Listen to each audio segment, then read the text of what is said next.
11 July 1943, 0910 hours. The Gela plane is moving. Dust plumes, engine growl, and the metallic clatter of tigers pushing toward the sea. The first shells arrive with no warning, shrieking over the dunes from the Gulf of Gela, and the horizon flashes white and orange. Tracks bite, men dive, and an armored spearhead pauses as the earth kicks back at it. This is the morning naval guns reach 20 kilometers inland to break an armored assault and change the calculus of invasion. If you want a cockpit view of land battles decided by ships over the horizon, subscribe. We're going to ride the ranging rounds in and watch a division flinch.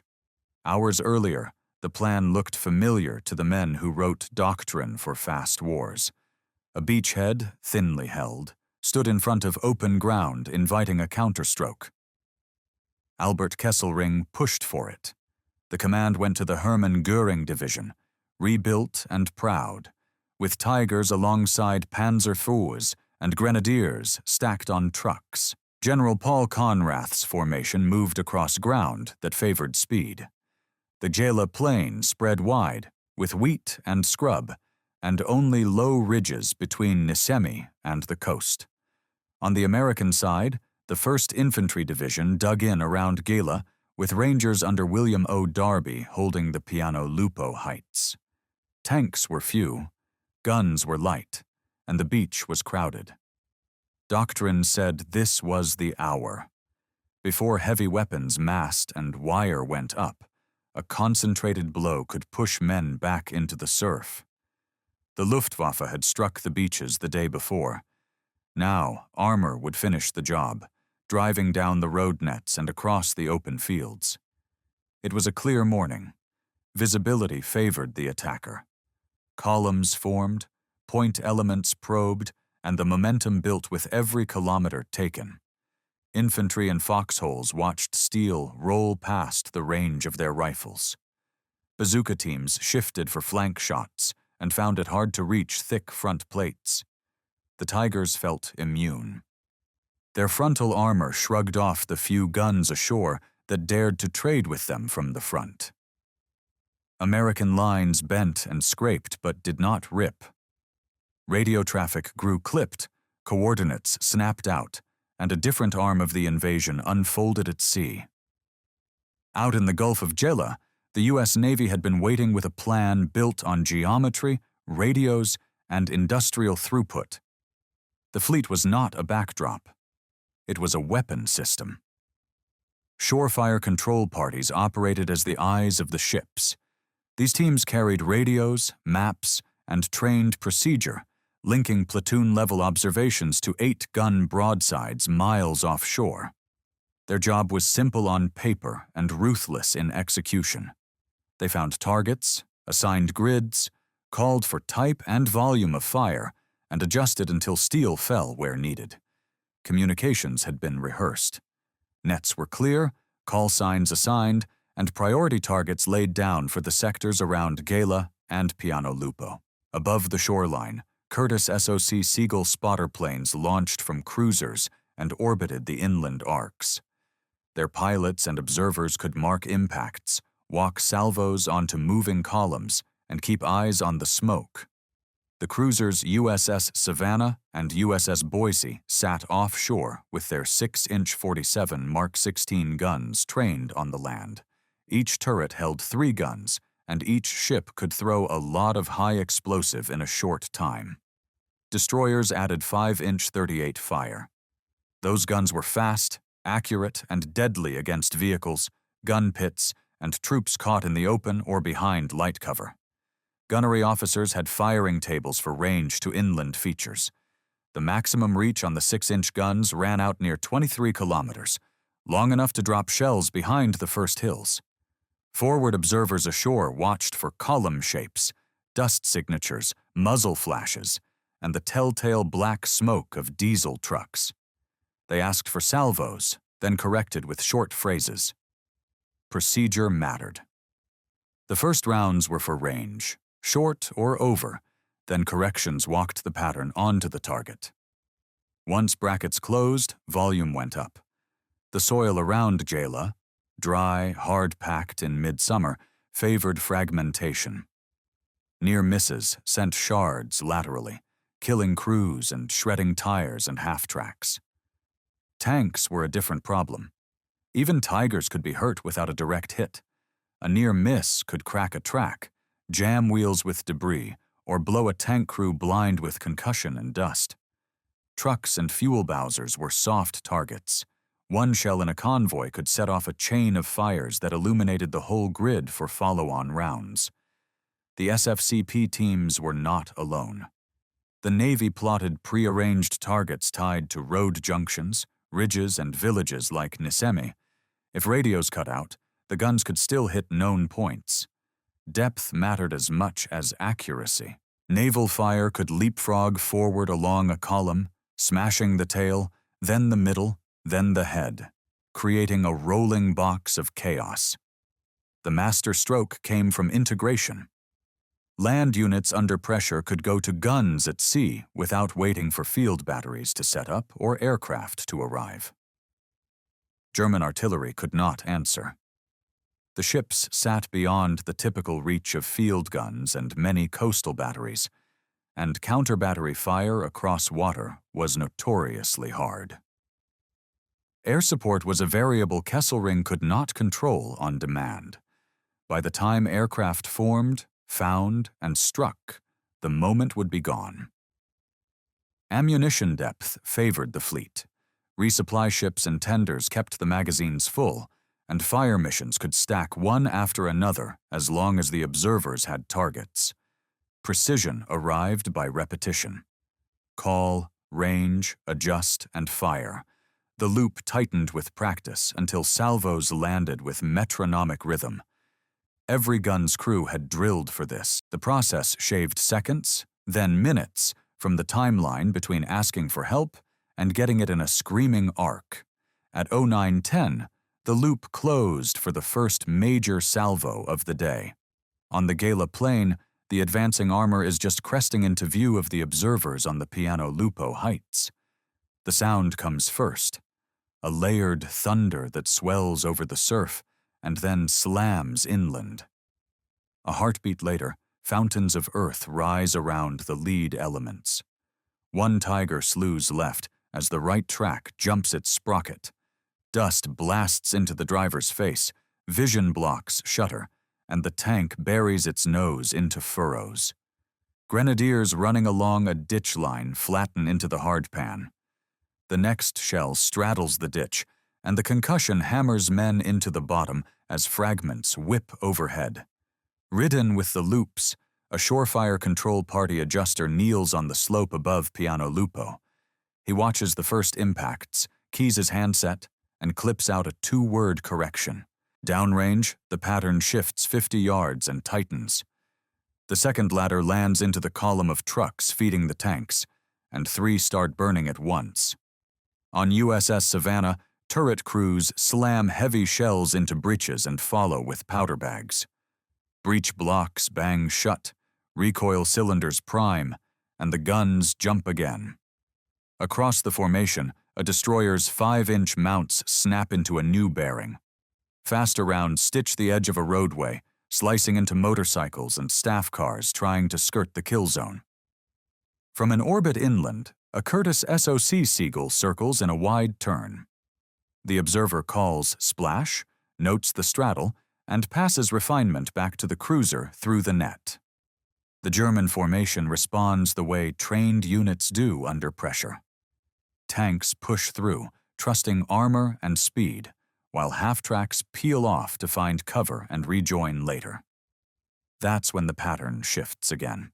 The salvos widen and then drop behind the spearhead to hit the following wave, cutting the seam between tanks and infantry. Smoke begins to complicate the battlefield. Some of it is deliberate, laid by German crews to blind the observers, but most of it is fuel burning and dust hanging in the air. American infantry on the flats hear rounds pass like trains overhead. They keep their heads down and count the seconds to impact, then exhale when the ground kicks behind the Germans. A radio truck with a tall whip antenna jerks off the road, its driver trying to reach a culvert. The next shell converts the truck into a rolling fireball that skids before it stops. Heavier guns throw different kinds of fear. The 6-inch shells arrive with an authority that turns near misses into decisive events, punching holes in the space between what a crew believes is safe and what is not. On the German flank, a battery tries to unlimber and reply. Their first salvos are short and wild, and the muzzle flashes draw punishing counterfire they cannot survive. Commanders attempt to regroup by the book. They call for shifts to the right, try to find cover behind low rises, and order a push forward to get inside the worst of the fall of shot. It is not a static barrage. The pattern walks with them. As columns edge around one roadblock, the next series of rounds meets them on the alternate route. At the front of the wedge, a Tiger crests a shallow knoll and stops as dust clears, hunting for targets. A heavy round detonates just off the left front, and the tank drops a track into a crater. Crewmen curse and reach for track pins, but the next salvo throws debris that shreds hands and face shields. The commander slams the hatch and bangs the side to go to neutral. Behind them, riders on a half-track jump clear before the vehicle overturns from the blast wave of a near miss. 2 men get up and run. Then one stumbles and stays down. The effort to use speed as armor now feeds into a trap. Every kilometer closer to the beach is another kilometer closer to the observer's best lines of sight and the ship's tighter ballistic arcs. A field telephone line goes dead after a pole snaps under a blast. Messengers start running, but the spacing between units stretches as craters fill roadways. Time compresses in this kind of fight. Every minute spent stalled is a minute the Americans spend digging, unloading heavier guns, and establishing fields of fire around the beach. On USS Boise, the gunnery officer watches reports queue. He shifts target groups, layers salvos, and keeps ammunition counts updated so the tempo holds. Destroyers flex. One moves farther in for a steeper angle on a ridgeline that blocks cruiser fire. Another slides out to keep sufficient sea room while staying within fire control limits. Forward observers work under danger-close conditions. They have to avoid walking rounds into their own lines while still landing decisive hits in front of them. The hillside above Piano Lupo is an exposed workplace. A team takes cover against stones between reports, then rises again to confirm that the next bracket is where it should be. On the plane, the shock effect becomes cumulative. Crews are now fighting fear as well as fragmentation, and the formation's cohesion begins to fray. Orders to push through become harder to execute. A lead tank commander sees a path and moves. The next tank in line cannot follow because of a smoking wreck blocking the depression. Some vehicles detour across fields that looked passable at dawn. By late morning, cratering makes those fields into trap lines, and bogged vehicles become aiming points for the next salvos. The air remains surprisingly quiet of German aircraft. A few trails mark passes high above, but the ground fight is beyond help measured in single sorties. At the back of the attack, logistics vehicles begin to stack behind a collapsing road network. When shells drop into that cluster, the chain of detonations rolls and grows. Fuel burns along roadside ditches. Smoke pillars rise tall and wind-bent, giving more navigation cues to spotter planes and observers on the hills. American machine gun teams find new courage behind naval thunder. When a few grenadiers approach a hedgerow, the guns open, and the Germans peel away, unwilling to get stuck under 2 kinds of fire. Attempts to bring up German anti-aircraft guns for direct fire meet cold arithmetic. They are tall, visible, and vulnerable, without the density of covering fire they need. He tries to rally on the radio, one German company commander screaming coordinates for his men to shift to. The message breaks in static, and then cuts hard as the vehicle takes a hit. Relief for the attackers does not appear on any ridge. The open country that once promised speed now exposes every move to observation and measured violence.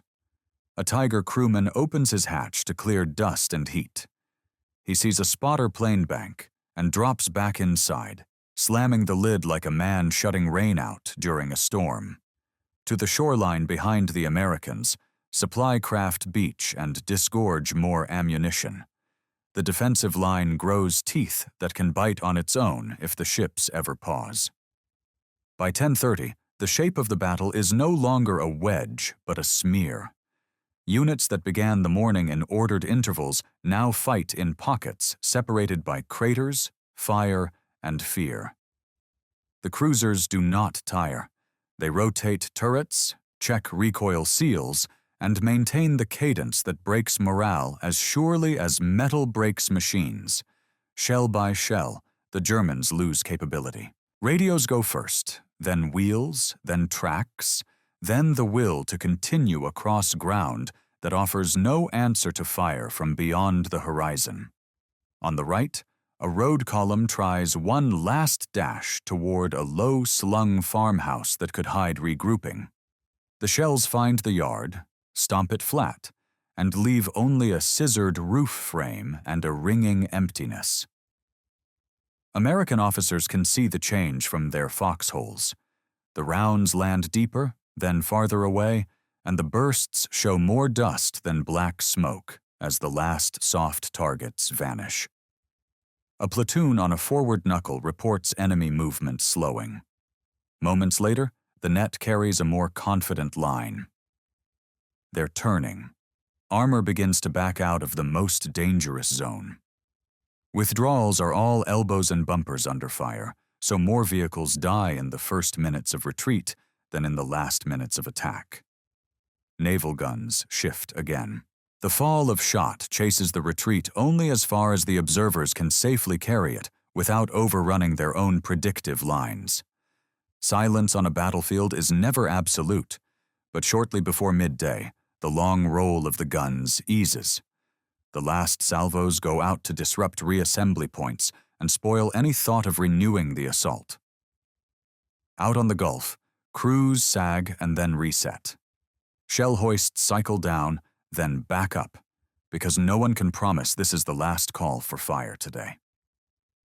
Behind withdrawing tanks, infantry still on the field face a brutal choice: stay and die in craters, or sprint under risk and hope distance beats the spotting process. Even the Tigers admit to physics. They reverse through dust and over-shattered track beds, crawling home far slower than they came. When the fire lifts, the Gela plain looks different. It is not dug with trenches, but pocked with holes that choke movement and mark the map as well as any fence. Debris marks the edges of the failed thrust. A jammed turret here, a burned-out truck there, and the black pocks where ammunition cooked off. Back at the beachhead, men of the 1st Infantry Division straighten, clean dust from weapons, and check fields of fire again. The day is not done, but the crisis has shifted. On the other side of the line, staff officers tally what they can in the wake of the storm. Wounded go back, stragglers reform, and commanders write orders that taste of ash. Kesselring's hope of a decisive midday victory does not survive contact with a fleet that can reach inland with industrial efficiency. The Germans do what professionals do when a plan fails. They preserve force and look for a different fight. Still, the image that hangs in memory is a desert of smoke and steel under a clear Sicilian sky. It is a picture of a doctrine colliding with a system that was bigger than the battlefield. Immediate aftermath was measured in hours and the length of ambulance columns. The German attack broke off, and the American beachhead held firm. Records vary on the exact Tiger losses that morning. The outcome mattered because it preserved the U.S. 1st Infantry Division and the Rangers on the Gela front, anchoring Operation Husky's opening days. It also demonstrated that the fleet had become mobile artillery that could decide a land battle. Procedures changed in tone and confidence after Gela. U.S. naval gunfire support planning grew even tighter for Salerno, Anzio, and Normandy, while German commanders became more cautious about pushing armored wedges into coastal fire zones. Long-range naval fire solved a problem of time and reach. It turned the gap between landing and buildup into a kill zone the enemy could not cross fast enough. When a system could mass accurate fire quicker than an opponent could maneuver, armor lost its moment. For more brutally clear breakdowns of World War II's turning points, subscribe.